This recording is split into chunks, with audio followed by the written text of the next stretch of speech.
Dr. Maya Stone inserted the thin data module into the central console, and a glow rippled across the wall-size screen.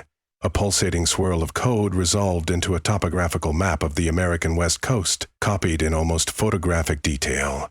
The Simulation Bureau's new system could render an entire continent's structure and, more importantly, track hidden patterns in real time. Air currents, tectonic shifts, subterranean fluid dynamics. Over the past decade, the scientific community had refined Earth's digital twins so thoroughly that entire natural processes were now captured in near-flawless fidelity. She shifted in her seat, pressing her hands against the console. Lines of code scrolled by, each representing a data thread or subroutine. The model updated, overlaying the standard map with a mosaic of red and amber patterns. Stress points, temperature gradients, and hydraulic pressures along fault lines. If the shimmer of red grew more intense, it meant a quake was forming. If it flickered along a coastline, a hurricane could be brewing. This was the culmination of decades of research, using advanced simulations to glimpse possible futures and avert countless disasters. As she stood, the door to the lab slid open, revealing Daniel Novak, the lead data analyst. He gave a short nod and moved to his usual position beside her. "We have an anomaly in the suboceanic data," he said, voice tense. "It's tiny, but the system flagged it as high priority." "Location?" she asked. "A deep feekish pattern in the Pacific, about 800 miles off the coast. Could be plate friction or a nascent magma chamber. The model suggests a significant risk, a quake around magnitude 9. Maya exhaled softly and zoomed in with a deft swipe. On the screen, a cluster of swirling lines glowed bright red. Her eyes narrowed as she studied the sets of predicted wave patterns, trying to measure if their severity warranted immediate alarms across half the planet. Yet she trusted the model she should, as she had overseen its development from the ground up. "Let's refine the timeline." "How soon?" Daniel tapped a sequence into the console. 12 days, maybe sooner. The system is about 85% confident it'll be a full-blown quake, and one that could send a catastrophic tsunami. He paused, scanning rows of probabilities. "I can't believe we're seeing this so late." "That's not late, Dan," she said, half smiling. "We're more than a week ahead. That's a lifetime in disaster management." She turned toward the sealed lab doors. "Alert the Bureau's response teams. We need to talk to the Council." The Council was a newly formed coalition of Earth's major governments, tasked with guiding how the simulation data would be used, balancing public concern and political agendas against rigorous science. Just 3 years earlier, separate hazard predictions had gone unheeded, resulting in thousands of casualties when an unforeseen series of superstorms pummeled the coasts. Since then, politicians who doubted the simulations had largely changed their tune. Now, the question was never whether to act, but how quickly and decisively.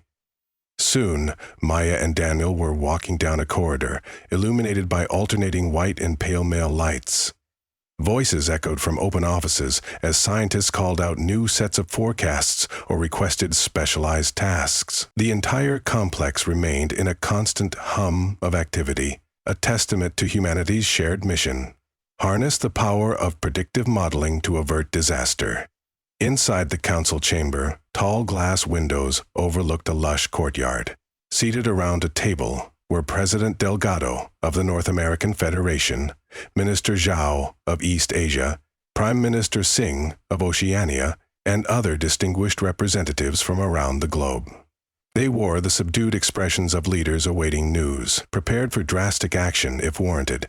Maya's heart thudded as she displayed the quake forecast on the large hollow emitter in the center of the table. "We have some serious news. Our predictions point to a major event beneath the Pacific. A rupture is imminent, likely leading to a magnitude 9 quake before a powerful tsunami is generated. We have roughly 12 days. That's enough time to evacuate the vulnerable areas, shift resources, and establish appropriate warnings." President Delgado rested his chin on steepled fingers. "You mean to say these simulations are certain?" Maya cleared her throat. "About 85% confidence. With additional calculations, we can refine further, but the data is too strong to ignore. Any inaction would be irresponsible. Minister Zhao, whose calm tone was often reassuring, spoke up. Given the track record, I'm inclined to trust the Bureau. We've seen the outcomes of ignoring data or delaying too long. If they say there's a quake coming, we must prepare. There was no dissent. The cataclysmic storms of 3 years ago had taught them harsh lessons, chiefly that these advanced models, developed by thousands of specialists across the planet, were remarkably accurate. A decision quickly emerged. Declare a global hazard watch and begin coordinated evacuations of coastal regions around the Pacific Rim. Within hours, every news feed, government channel, and emergency alert system was abuzz with warnings, maps, and instructions. Evacuations began in force the next day. Satellite imagery showed highways packed with lines of vehicles seeking high ground. Some families left behind houses on stilts, uncertain if they would still be standing in 2 weeks. Temples along the Japanese coast locked their doors after centuries of continuous operation. School children in Chile took buses to pre-arranged community shelters. Warnings in English, Mandarin, Spanish, Portuguese, and dozens of other languages flashed on phones and hover billboards. Despite the fearful tension in the air, there was undeniable relief that the simulation existed. Only a decade prior, these massive catastrophes might have struck with almost no warning, unleashing unimaginable havoc. Humanity's new ability to see potential futures, to gather enough real-time data to model Earth's hidden forces, had saved countless lives in earlier crises, and now it might save more than ever before. Back at the Bureau, the power demands of the simulation soared to keep the data as current as possible. Entire computing centers hummed with activity, processing petabytes of information each hour. Scientists fed new sensor readings into the model, and satellite arrays whipped across the sky to track microchange in ocean currents. Volcanologists, seismologists, meteorologists, the lines between these disciplines had blurred in the push for cross-disciplinary synergy. They worked side by side, huddled around screens. Day after day, Maya and Daniel's team refined the quake prediction. It narrowed from around the 12th day to about 9 days from now. The location sharpened, an oceanic subduction zone just off the western flank of the Ring of Fire. By the 7th day of the watch, the simulation gave a 96.7% likelihood of a devastating tsunami impacting half a dozen nations. During every moment of those days, Maya walked between labs, fielding calls from government liaisons, triple-checking wave propagation data. Despite her confidence, a quiet dread lingered inside her. If by some miracle the quake didn't happen or was far weaker than predicted, critics might say the warnings had been overhyped. Evacuations of millions of people caused monumental disruptions, and the burden on governments was staggering. Yet, if they minimized the danger and the quake did strike, the calamity would be unthinkable. Caught between skepticism and caution, the best course was to trust science. On the 9th day, sensors placed along the seafloor began to pick up abnormal vibrations. The tension in the Bureau thickened.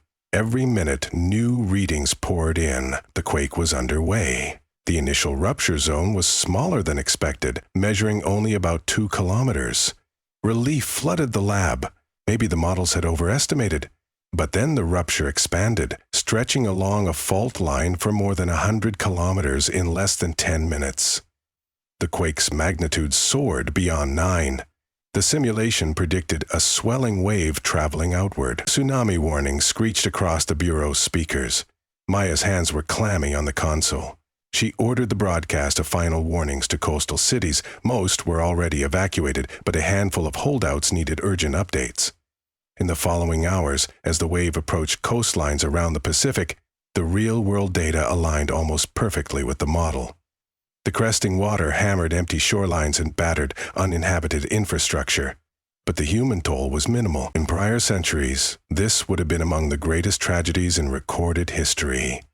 Thanks to the simulations, the death count, miraculously, only numbered in the low hundreds, a sad reality, but far less than the devastation that would have occurred without the warning. Yet the quake itself triggered secondary effects. Nearby volcanoes awoke, their dormant chambers stressed by the sudden shift of tectonic plates. Within hours, vents of steam and ash rose from the ocean's surface. This, too, had been part of the model, and emergency vessels moved swiftly to monitor and evacuate any unsuspecting maritime traffic. As the crisis subsided, relief organizations poured in with supplies, shelter, and medical services. Different governments commended the Bureau's forewarning. Public trust in the system soared, overshadowing earlier doubts. Meanwhile, a new question emerged. Could the simulation do more than predict natural disasters? More specifically, there was interest in developing a new layer, an algorithmic approach that might predict societal, economic, and political turmoil as well. If the system could forecast the behaviors of societies, might it prevent wars, recession-center-related famines, or world-spanning pandemics? And if so, would it cross moral lines or lead to undue manipulations? Maya attended a private meeting with the council to discuss exactly that. In a quiet conference room with tinted windows, President Delgado broached the subject. We've staved off countless catastrophes by predicting natural phenomena. Is there any reason we can't apply similar modeling to human behavior? Maya's mouth felt dry. Technically, we already have a partial socioeconomic layer, though it's more an add-on to the climate and environment modules. Predicting everything from trade patterns to migration flows is far more complex. Human decisions can be more erratic than natural forces. Minister Zhao shrugged. Complex, yes, but not impossible. We have big data on populations going back decades. In principle, we might prevent conflicts before they arise if the system can identify flashpoints with enough confidence. She was torn. The idea of preempting wars was appealing, but there was a reason the Bureau's founding charter had focused primarily on the environment. Forecasting human conflict was bound to tread into ethically perilous territory. It's not something we can do lightly, she said, trying to choose her words carefully. If the system suggests a certain leader or policy might lead to unrest, what do we do? Oust them? Intervene early? Where does it end? President Delgado nodded slowly. We must be cautious. But imagine the good we could do if we had advance warning of civil wars or catastrophic economic crashes. We could plan interventions, address inequalities, reduce tensions. This could save millions of lives. In the days that followed, a specialized group was quietly formed to explore these possibilities. Called the Societal Simulation Team, it consisted of sociologists, political scientists, historians, anthropologists, and the best data analysts. They would work with the Bureau's existing environment modules, layering in demographic data, trade routes, media sentiments, trying to create the first robust model that might predict human conflict. Maya wasn't entirely comfortable with the idea, but she couldn't deny the humanitarian potential. Grants poured in from philanthropic foundations, and the Council authorized additional computing resources. Within months, the Societal Simulation Team had added staggering amounts of data to the existing system. Entire libraries of historical events, policy outcomes, cultural tensions, and migration patterns were integrated. Verifying the new model's accuracy proved tricky. Predictions about hypothetical future crises had to be tested against known historical data to see if it could retro-explain why wars had started or markets had collapsed. Soon, it was producing plausible outlines of events on small scales, everything from local election results to rising protest movements. One day, Daniel caught up with Maya in the main corridor. His hair looked disheveled and he had dark shadows under his eyes. I just saw some of the new layers in the simulation. They're modeling political alliances next. It's staggering and maybe terrifying because it's showing potential conflicts that we haven't even heard rumors about. For instance, tensions in the Balkan region or resource disputes in the Arctic. If the predictions hold true, these micro-conflicts could flare up sometime in the next year. I worry we're stepping onto a slippery slope. Maya's expression was grim. She and Daniel had long worked side by side, trusting scientific rigor and following data-driven approaches. Yet they had also shared concerns about the moral consequences of letting an algorithm drive global policy. "We'll keep an eye on it," she said. "Regardless of the results, we still have the final say on how to act." Within weeks, a new crisis loomed that tested the system's broadened capability. A seemingly innocuous trade dispute between two small nations escalated, fueled by resource shortages. The simulation flagged it as a potential flashpoint for a larger regional conflict. The predicted timeline was tight.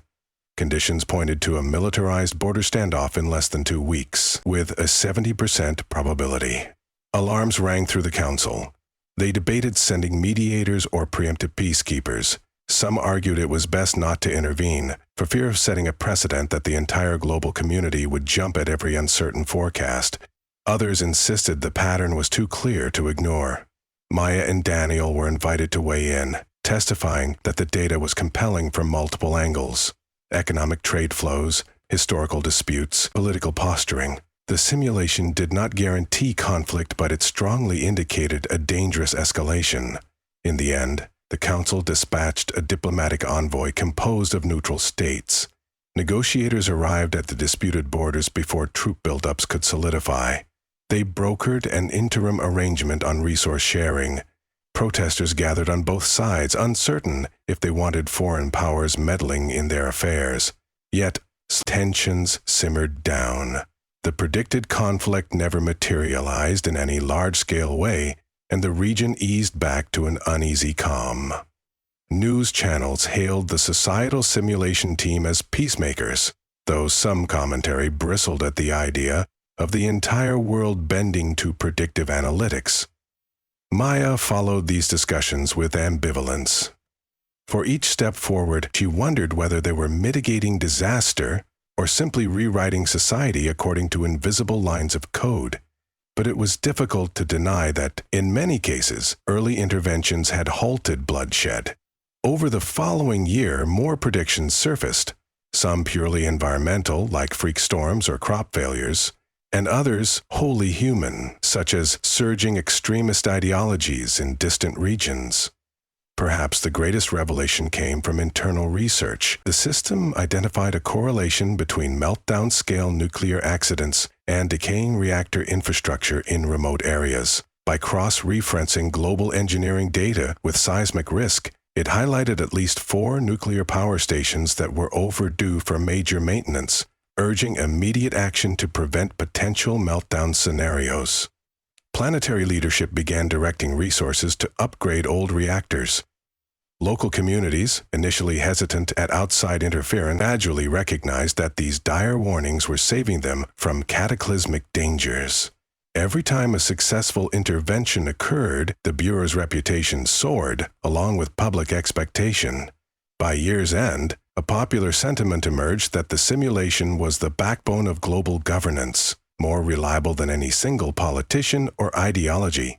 The next crisis, however, nearly toppled the entire project. A subtle, complex interplay of market forces led the system to forecast a global financial crash within months.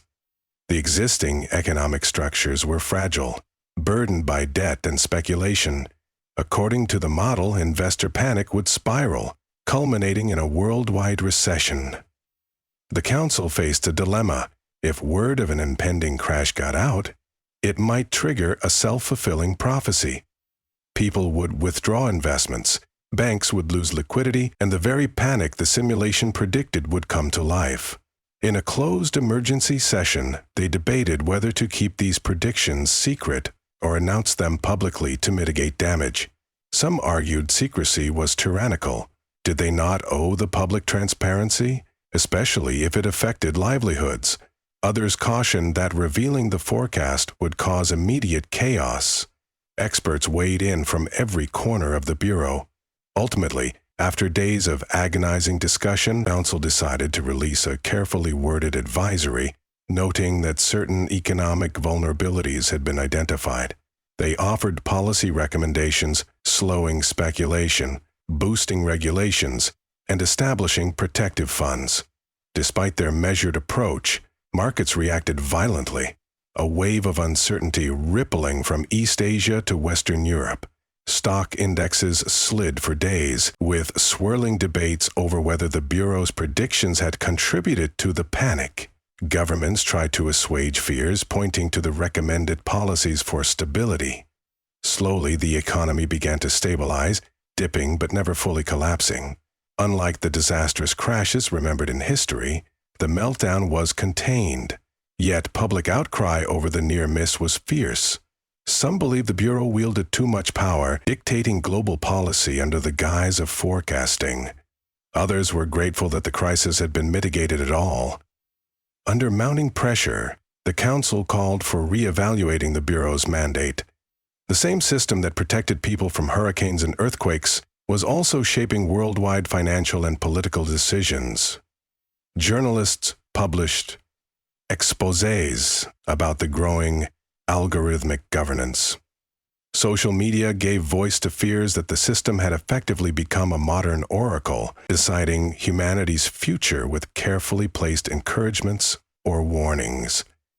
Proponents countered that no single tool in human history had saved so many lives or prevented so much destruction. Maya watched from her office window as protesters gathered beyond the Bureau's gates. Some demanded total transparency, open source code and unfiltered data releases. Others called for outright dismantling the simulation, arguing that humanity should not be guided by what they considered a machine overlord. These were turbulent days, and the stress weighed on her. She'd spent decades crafting this system, refining it to do the greatest good. She never anticipated such intense backlash, though logically it was bound to happen. Then, a new danger emerged, proving yet again why the system was indispensable. Monitoring stations in Africa detected unusual climate patterns, suggesting that an enormous dust storm might form and intensify over the Sahara, spreading across the Mediterranean. Over the next several weeks, it could coat parts of southern Europe in a choking haze, collapsing air travel and wreaking havoc on agriculture. Previous storms had been mild by comparison, but early detection meant people could prepare. Protective measures were distributed to farmers, airports readied special filtration systems, and medical facilities stocked equipment for respiratory issues. It might have been chaos without warning, yet the advanced simulations gave humanity time to react calmly. Just as the threat materialized, the Bureau's critics were reminded why the system existed in the first place. The dust storm did rise to unprecedented levels, creating surreal orange skies. But due to the precautions, catastrophic damage was avoided. Hospitals saw fewer respiratory crises than anticipated. Vital shipping lanes stayed open, and flight cancellations were kept to a minimum. The worldwide consensus shifted once again, acknowledging that the simulation had proven its worth. Maya made a short broadcast statement, acknowledging the swirling controversies. She explained how the system was meant as a tool to help humanity thrive, not as an absolute dictator of fate.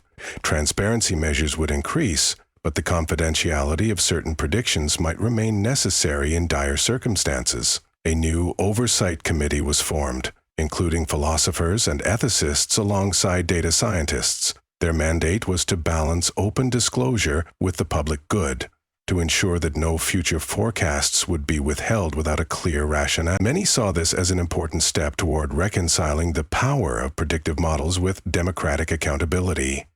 As months passed, the Bureau continued its crucial work, scanning planetary systems for anomalies. The societal simulation team likewise refined its approach, striving to reduce the risk of self-fulfilling prophecies. They adjusted the model's methods, adding disclaimers and uncertainty metrics to all published results. Politicians across the globe began to view the system not as a swaying judge but as a wise counselor, powerful but one advisor among many. Ordinary citizens adapted to occasional forecasts as part of daily life, learning that not all predictions came true, yet most demanded caution. Maya's own research agendas evolved. She championed the creation of new lightning-fast networks of sensors to supply the simulation with even more precise data. She also initiated programs to democratize smaller versions of the predictive engine for localized policymaking, letting communities see their own micro-forecasts for agriculture, pollution, or infrastructure. These regional modules would keep the broader mission intact while giving local stakeholders more agency over the data that affected them most. She believed deeply that real progress lay in collaboration, bridging the gap between a global vantage point and neighborhood reality. In time, Earth's advanced simulations became woven into the fabric of civilization. People still debated its limitations and distrusted how it might shape the future. Yet there was no denying that it had prevented countless disasters, from catastrophic natural events to simmering human conflicts and even large-scale economic breakdowns.